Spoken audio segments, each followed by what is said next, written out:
बिस्मिल्लाहिर्रहमानिर्रहीम। अस्सलाम वालेकुम। ईरान की सुप्रीम लीडरशिप ने कहा है बदला लिया जाए, ऐसा बदला लिया जाए अमेरिका से कि वो याद करें, क्योंकि जो मनाजिर आपकी स्क्रीन पर चल रहे हैं इसने पूरे ईरान के अंदर शदीद गुस्से की लहर इस वक्त दौड़ा दी है। और स्नेरियो ये हुआ है, ईरान ने कहा है कि शदीद बदला लिया जाए। ये अमेरिका ने आज ईरान का जो शिप है उस पर पहले अटैक किया और उसके बाद उसको कब्जे में लिया और उसके बाद वहां पर अपनी फौजें, हेलीकॉप्टर, तमाम चीजें उतार दी। अब इस पागलपन के बाद हुआ ये है कि डोनाल्ड ट्रंप को इस वक्त पैगाम ये दिया गया है कि आपने अपने पैरों पर कुल्हाड़ा मार लिया है।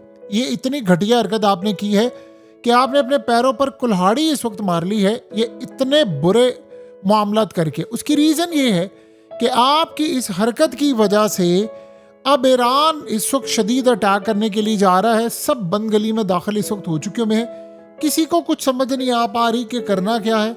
और अब मसला ये है कि ईरान की लीडरशिप की जानिब से कहा गया है कि अटैक किया जाएगा और शदीद अटैक किया जाएगा। देखिए, अब तक का सबसे बड़ा मसला ये पैदा हुआ है कि जो भी अब राउंड्स हो रहे हैं टॉक्स के, वो होंगे नहीं होंगे, हो सकता है हो जाए, लेकिन असल बात ये है कि ईरान ने फैसला किया है कि हम पहले बंदूकों को रेडी करेंगे, यानी पूरी तरह निशाना बांधेंगे, फिर मुज़ाकरात में कूदेंगे और इसका उन्होंने बदला लेना है। अब ये आप देखेंगे अनकरीब ईरान करने ये वाला है कि अमेरिका के कोई शिप को या इसराइल के शिप को या अमेरिका के लिंक्ड, यानी उनके जो मुल्क की कोई बड़ी कंपनी है उसके शिप को ये अटैक करने के लिए जाएंगे और इन्होंने इसी तरह फौजें उतारनी है वहाँ पर और उसको जाकर कब्जे में लेंगे। तो ये बेसिकली जो सूरत हाल पैदा हो रही है वो तो क्लियरली इंडिकेट कर रहा है सारे का सारा मामला कि इस वक्त सबसे ज़्यादा इस वक्त जो परेशानी की सूरत हाल अमेरिका के लिए पैदा हुई है वो ये हुई है कि इस वक्त ईरान मुकम्मल तौर पर छाया हुआ है पूरे स्टेट ऑफ हॉर्मस में। और आज असल में हुआ ये है कि बहुत सारे जहाज़ों को अपनी मर्जी से जाने दे रहे हैं, कुछ को नहीं जाने दे रहे, ये उन पर डिपेंड करता है। मसला सारा ये है कि इस वक्त अमेरिका के लिए जो चैलेंज बना हुआ है, सबसे बड़ी जो सूरत हाल इस वक्त चैलेंज ये बनी हुई है अमेरिका के लिए कि ईरान अब नई शराइत जो उन्होंने 10 पॉइंट दिए हैं वो उसे पीछे हटने को तैयार नहीं है। तो अमेरिका के लिए ये इतना बड़ा चैलेंज है कि ईरान की फोर्सेस ने एक तो उनसे बदला लेना है, दूसरा बदला लेने के साथ साथ उन्होंने फैसला ये किया है कि अमेरिका के शिप्स को उड़ाया जाए। देखिए, आज चाइना ने अमेरिका को वार्न किया है कि जो आपने हरकत की है ना, यह हरकत आपको बहुत ज़्यादा महंगी पड़ने वाली है और इस हरकत की वजह से बहुत ज़्यादा तबाही इस वक्त होती हुई हमें नज़र आ रही है, तो आप ये हरकत ना करें। और सबसे बड़ा मसला ये है कि अब इजराइल ने अटैक करना शुरू कर दिया है साउथ लिबनान में और उन्होंने तकरीबन 29 के करीब गाँव को अटैक किया है और साथ उन्होंने कहा है कि लोग वापस ना आए। तो ये देख लें, बिल्कुल एग्जैक्टली जो इन्होंने गजा में किया था अब वो यहाँ पर इन्होंने करना शुरू कर दिया। अगरचे इस वक्त हुआ ये है कि ईरान में एयरलाइंस रिज्यूम होना शुरू हो गई हैं। कतर की सिविल एविएशन अथॉरिटी ने भी कहा है कि जो बैरून मुल्क से एयरलाइन है वो अब ग्रेजुअली रिज्यूम होना शुरू हो जाए, जो हमाद इंटरनेशनल एयरपोर्ट है। लेकिन यहाँ से कतर समेत जो गल्फ कंट्रीज हैं उन्होंने ट्रंप को पैगाम दिया है कि अब आप फर्दर जंग नहीं करेंगे, हम ये जंग अब अफोर्ड नहीं कर सकते और ये जंग हमारे इस वक्त सारे मामलात ख़राब कर रही है, तो आपने ये जंग नहीं करनी।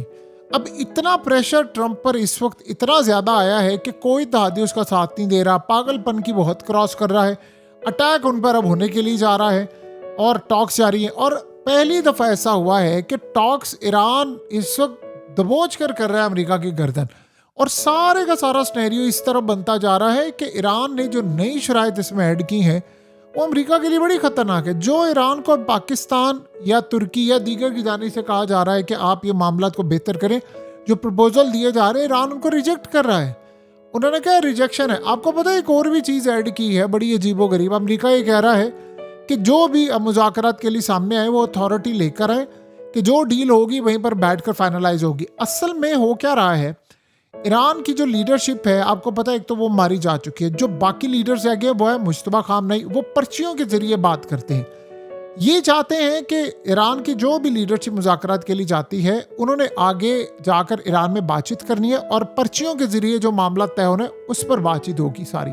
ये अब तक का सारा स्नैरियो, जो भी बातचीत होगी इस वक्त वो इसी तर्ज पर बात होगी, इसके अलावा कोई बात आपको होती हुई नजर नहीं आएगी। तो तो अमेरिका के लिए मसला सारा ये है कि वो कह रहे हैं कि जो मुज़ाकरात के लिए है वो अथॉरिटी रखे, लेकिन वो हो नहीं पा रहा। तो जो भी मामला होते हैं वो पहले जाते हैं वहाँ पर और वहाँ से पर्चियों की सूरत में मामला तय होते हैं। उतनी देर में उनको सोचने का काफ़ी कुछ मौका मिलता है और वो बेहतर फैसला करने की पोजीशन में होते हैं, जो अमेरिका को हजम नहीं है। ट्रम्प जल्द अज जल्द चाहता है कि हम किसी भी तरह से दुनिया को बताएं कि हमने ब्रेक थ्रू दे दिया है। देखिए मार्केट इस वक्त काफ़ी ज़्यादा पैनिक में है। अब ट्रम्प क्या करेगा, उसने एक प्लान किया है, चूँकि मार्केट आज क्रैश हो रही है सारा दिन, तेल की कीमतें ऊपर हैं, गोल्ड की कीमतें गिरी हैं, लेकिन वो ये चाह रहे हैं कि हम किसी ना किसी तरह कोई न्यूज़ न्यूयॉर्क सेशन के अंदर दे दें जिससे स्टॉक मार्केट ऊपर जाए। अब बजाय ट्रम्प ने ये सारी सूरत हाल रखी है सामने, लेकिन फिर भी जंग बंदी का मामला नहीं आ रहा। तो उधर से रूस ने ये कहा है कि ठीक है, हम सालिश नहीं है इस पूरी लड़ाई में, लेकिन हम ये जंग बंद करवाने को तैयार बैठे हुए हैं। उन्होंने कहा है कि ईरान के साथ मामला तय कर लेते हैं, गल्फ कंट्रीज को कहा है हम बीच में आने को तैयार हैं, आप बताएं कि क्या करना है, हम आपके लिए ये जंग बंद करवाने को तैयार है। अब अमेरिका को ये बात का गुस्सा है कि सारे बड़े प्लेयर्स अब इस बीच में कूद पड़े हैं, लेकिन ये जंग बंद होती हुई नजर नहीं आ रही। उधर से चाइना ने भी क्लियरली कहा है। देखिए आज हुआ ये है कि शी जिनपिंग की बातचीत हुई थी सऊदी अरब के क्राउन प्रिंस मोहम्मद बिन सलमान से, और उन्होंने चाइना को कहा है कि देखें ये स्ट्रेट ऑफ हार्मज ओपन होना चाहिए, बाबुल मंदब बंद नहीं होना चाहिए और एक स्मूथ पैसेज होना चाहिए। उन्होंने कहा बिल्कुल ठीक है, इस बात से एग्री करते हैं कि ईरान भी स्ट्रेट ऑफ हार्मज को ओपन रखे और अमेरिका भी रखे, लेकिन चूंकि ईरान ने पहले ऐलान कर दिया था कि हम तो ओपन रख रहे हैं, लेकिन एक बात आप ज़हन में रखिएगा, वो ये ज़रूर कह रहे हैं कि ओपन रखे, ये नहीं कह रहे किसी सूरत कि ईरान कलेक्ट नहीं करेगा पैसे। ईरान असल में ये कह रहा है कि हमने कभी ब्लॉक नहीं किया था, ब्लॉक तो उन्होंने अब किया ना, वो कह रहे ओपन रहेगा, लेकिन जो पैसा है हमारा वो पैसा असल में अमेरिका हमसे लेने से नहीं रोक सकता, जो सबसे बड़ा प्रॉब्लम बना हुआ। ये जो उन्होंने स्ट्रेट ऑफ हॉर्मस ब्लॉक किया है, अमेरिका ने क्यों किया है आप बताएं, अमेरिका को क्या लेना देना है? वो इसीलिए ब्लॉक किया है उसने कि वो ये पैगाम दे रहा है यूरोप को, दीगर कंपनीज को, कि आप लोग ईरान को जब तक पैसे देना बंद नहीं करते तब तक मैं आपको गुजरने नहीं दूंगा, आपका नुकसान बहुत ज़्यादा होगा। ये असल में सारी सूरत हाल कि भाई आप उनको पैसे क्यों दे रहे हैं, वरना ईरान ने ओपन किया था तो वहाँ से ये भी ओपन कर देते और उसके बाद वो पैसे जा रहे होते, सारे वेसल्स जा रहे होते, शिप जा रहे होते, तेल की कीमतें भी स्मूथ रहती, लेकिन नहीं हो पा रहा। सबसे बड़ा चैलेंज ये बना हुआ है कि अमेरिका के पास अब कोई रास्ता नहीं है। देखिए हो ये रहा है कि अमेरिका ईरान से लड़ नहीं रहा, शिप उनके आगे गए हैं, उन पर इन्होंने कब्जा करने की कोशिश की। वो ये सिर्फ एक ही बात कह रहे, बात है इस वक्त सिर्फ एक ही, और वही बात की जा रही है कि ईरान को पैसे क्यों जा रहे हैं। अमेरिका के पास इसका कोई तोड़ नहीं। असल मसला ये है कि ईरान जो न्यूक्लियर ताकत हामिल मुल्क अगर बन जाए, एटम बम रख ले, वो ईरान इतना ज़्यादा ख़तरनाक नहीं है। असल ईरान अब ज़्यादा ख़तरनाक है जिसके पास वसाइल हैं, जिसके पास पैसा है। देखिए आज होता क्या है कि दुनिया के 205 ममालिक हैं, और 205 ममालिक में आप ये देखें कितने ऐसे ममालिक हैं कि जिनके पास ऐसी सूरत हाल पैदा होती है, यानी वो कितने ममालिक हैं जो एटम बम रखते हैं, सिर्फ 9 मुल्क हैं। लेकिन आप अगर गौर करेंगे तो ऐसे मुल्क भी हैं जिनके पास एटम बम नहीं है लेकिन उनके पास वसाइल बहुत ज़्यादा है। तो दुनिया के 205 मुल्कों में से सिर्फ 9 के पास है, और वो भी कोई इतने ज़्यादा खुशहाल तो नहीं है। आज आप हालत देख लें बरतानिया की, पाकिस्तान की इकॉनमी की हालत देख लें, आप नॉर्थ कोरिया की हालत देख लें, आज आप फ्रांस के भी हालात देख लें, कितने ज़्यादा ख़राब हो चुके हैं इकनॉमिक वाइज। तो ज़रूरी नहीं है कि आपके पास एटम बम हो तो आप खुशहाल रहेंगे। असल बात यह है कि आपके पास पैसा होगा तो आपका इन्फ्लुएंस होता है पूरी दुनिया के अंदर। ईरान के पास जिस लेवल का इस वक्त पैसा आया हुआ है, अगर ये पैसा उनके पास रहता है स्ट्रेट ऑफ हॉर्मस से, वो कंटिन्यू करते हैं, तो आप उसका तसव्वुर भी नहीं कर सकते कि वो ईंट से ईंट बचा देंगे पूरे के पूरे खित्ते की।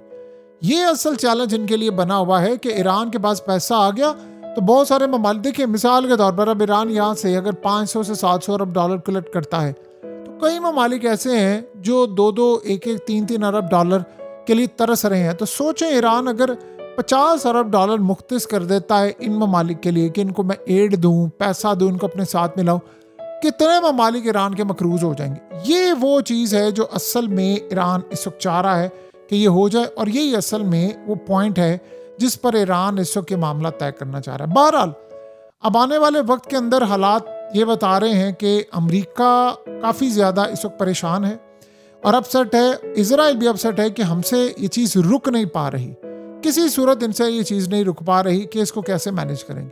अमेरिका तो काफ़ी ज़्यादा परेशान है, क्योंकि अगर वो ईरान को ये चीज़ें देता है तो ईरान हथियार बनाएगा, और आने वाले वक्त के अंदर हो सकता है सिर्फ ईरान की हथियार बिके खत्ते के अंदर, जो हालात इस वक्त जारी हैं। तो ईरान इस वक्त टॉप पर है, पोजीशन उसकी काफ़ी स्ट्रांग है। अमेरिका को बार बार उन्होंने कहा है कि अब बदला लिया जाएगा और बड़ा भयानक लिया जाएगा।